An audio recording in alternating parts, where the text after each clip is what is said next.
Mas a de 2008 também fechou em 740 e poucos mil também acidentes, certo? Então, tem essa diferença muito grande, tá? Vamos dizer assim, esses fatores que contribuem para a queda e para a ascensão novamente dos acidentes do trabalho. Então, vamos seguir aí. Quais seriam os objetivos do SESMIT? Vou voltar a repetir de novo. Serviço especializado em Engenharia de Segurança e Medicina do Trabalho. Quais os objetivos? Promover a saúde em ambiente interno. Lembre-se, meu aluno e minha aluna, quando eu falo SESMIT, eu lembro empresa, tá? Geralmente está ligado à empresa privada. Quando eu falo Serviço especializado em Engenharia de Segurança e Medicina do Trabalho, eu falo empresa privada. Então, ele tem o objetivo de promover a saúde, tá? Promoção da saúde, proteção da integridade física do trabalhador em seu local de trabalho, trata do interesse coletivo. Quer dizer, esses três pilares aí são os principais objetivos do SESMIT. Como atua esse SESMIT? Em que âmbito? Quais são os... Lembrando, você, futuro técnico e futura técnica em segurança do trabalho, faz parte desse SESMIT, tá? Serviço especializado em Engenharia de Segurança e Medicina do Trabalho. Você tá, como diz a linguagem aí, tô dentro, né? Você faz parte do SESMIT, certo? Seja uma empresa que só vai comportar um técnico, que nós vamos aprender a dimensionar daqui a pouco, o SESMIT, tá? Nós vamos aprender a dimensionar. Ou seja, uma empresa com SESMIT completo. Pode ter você, mais um auxiliar de enfermagem do trabalho, mais um engenheiro de segurança, mais um médico e assim sucessivamente, dependendo do número de funcionários. Já já nós vamos aprender como se dimensiona um SESMIT. Inclusive, a atividade dessa semana está totalmente voltada para dimensionamento do SESMIT, que o técnico ele tem que saber dimensionar o SESMIT. Então vamos lá, como atua o SESMIT? Regulamenta procedimentos, ele trabalha em cima de medidas de precaução, ou seja, a prevenção é a ferramenta principal do SESMIT. Mantém dados dos acontecimentos, é importante todo serviço especializado em Engenharia de Segurança e Medicina do Trabalho manter, tá, um banco de dados, um banco de evidência, documentação. Você vai observar, na NR5, ela diz o seguinte, que todos os dados pertinentes à CIPA, ele tem que ser mantido no mínimo por 5 anos. Isso já é banco de dados. PPRA e PCMSO, PPRA NR9, PCMSO NR7. Todos os dados pertinentes a PCMSO e PPRA têm que ser mantidos no mínimo por 20 anos. Ah, por quê, professor? Vou dar um exemplo do PCMSO. Se você trabalha numa empresa que tem um grande risco químico de poeira, tá? Poeira de sílica, esse trabalhador está exposto. Esse trabalhador trabalha 2, 3, 4, 5 anos nessa empresa. Quando ele sair, ele vai apresentar a doença logo em seguida? Não. Geralmente uma silicose, que é uma doença por exposição à poeira da sílica, ela só vem a se propagar depois de 10, 15 anos. Então, às vezes, as empresas nem existem mais. Por isso que o Ministério do Trabalho e a Justiça obriga, tá, a empresa a manter esse dado por, no mínimo, 20 anos. Tá? Volta lá, Billy.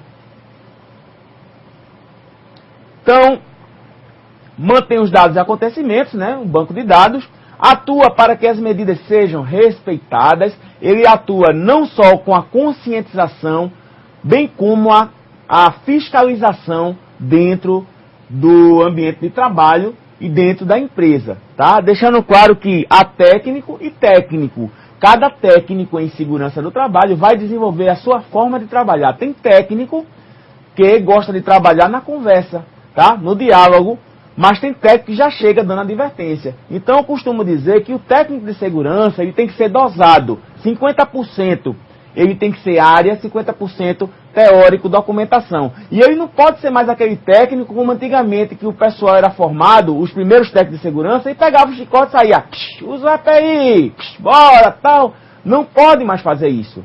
Tá? Acabou. Hoje tem que ser um técnico mais humanizado, um técnico que converse. Lógico que você não vai ser, como eu posso falar, mão aberta.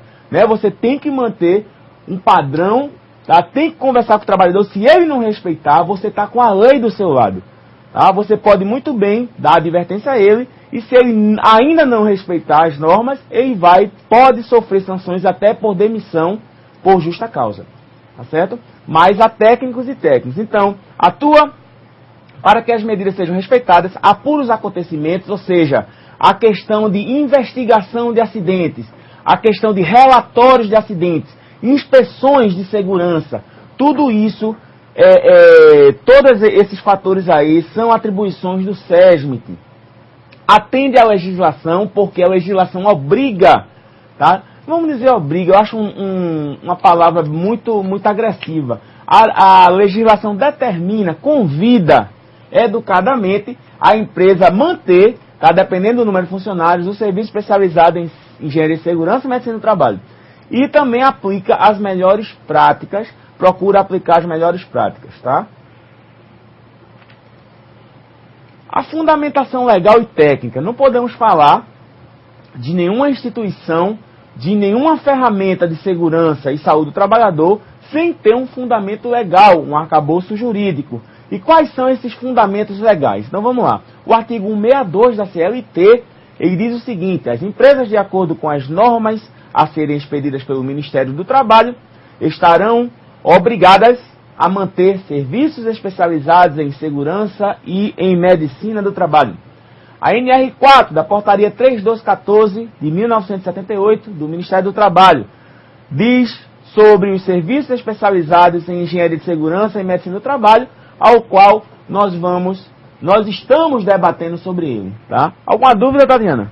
Não, tudo tranquilo, podemos prosseguir. Tranquilo, o aluno está paradinho hoje, tá tranquilo, né? Estamos com quantos polos hoje? Chegou mais algum? Algum não? Estamos aqui com... Só um minuto. 9 polos. Ok, então vamos lá. Pessoal, vamos perguntar, né? Vamos perguntar, porque vocês ficam aí na sala de aula, né? Eu já tive a oportunidade de visitar alguns polos, o professor falando e vocês feito lagartixa, só balançando a cabeça. Aí na hora aparece a dúvida, aí tome no fórum, né? Pergunta. Então vou aproveitar e pergunte, porque você tem aqui Tatiana para facilitar. E a gente, nós vamos responder. Assim que eu receber a pergunta, eu estou viabilizando a resposta para você. Tá? Volta lá, Billy.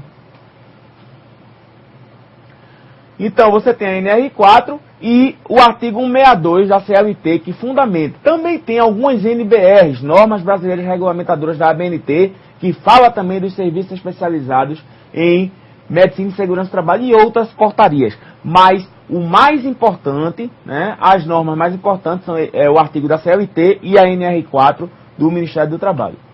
Você também tem o artigo 4.1 da NR4, que diz: todas as empresas privadas e públicas, órgãos públicos da administração direta e indireta e dos poderes legislativos e judiciários que possuem empregados seletistas, ou seja, CLT, são obrigados a ter SESMIT. Então aí já definiu tudo, tá? Que possuem empregados como trabalhadores, ou seja, regime CLT. Então, em sua maioria, as empresas privadas, tá, estão enquadradas aqui. Tem empresa pública também que tem SESMIT, professor? Tem empresa pública que tem SESMIT. Vou dar um exemplo daqui nosso. Eu sei que tem polos de outros estados, mas aqui nosso, a nossa CBTU, né, Companhia Brasileira de Trens Urbanos, o Metrorec, Metrô Recife, aqui é uma empresa pública, é uma empresa federal, mas de economia mista. Ela é federal e é regido, quem trabalha lá é regido pela CLT.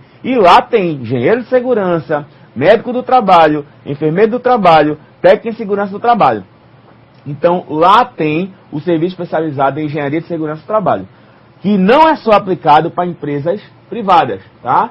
Mas é aplicado para empresas que tenham empregados como trabalhadores, regidos pela CLT. Quem participa do SESMIT? Isso é uma parte muito importante, tá? Quem faz parte, quem está apto a estar no SESMIT? Então, nós temos o patamar de nível superior e o patamar de nível médio técnico. Quem são essas pessoas? Então vamos lá. Médico do trabalho, do nível superior. Enfermeiro do trabalho, faz parte do corpo técnico Nível superior, engenheiro de segurança do trabalho, também faz parte do corpo técnico. Nível superior, auxiliar de enfermagem do trabalho, abra aspas aí, nível médio, mas o auxiliar de enfermagem do trabalho hoje está sendo substituído pelo técnico em enfermagem do trabalho. Por quê, professor? Existe uma portaria do Conselho Federal de Enfermagem que destituiu, ou seja,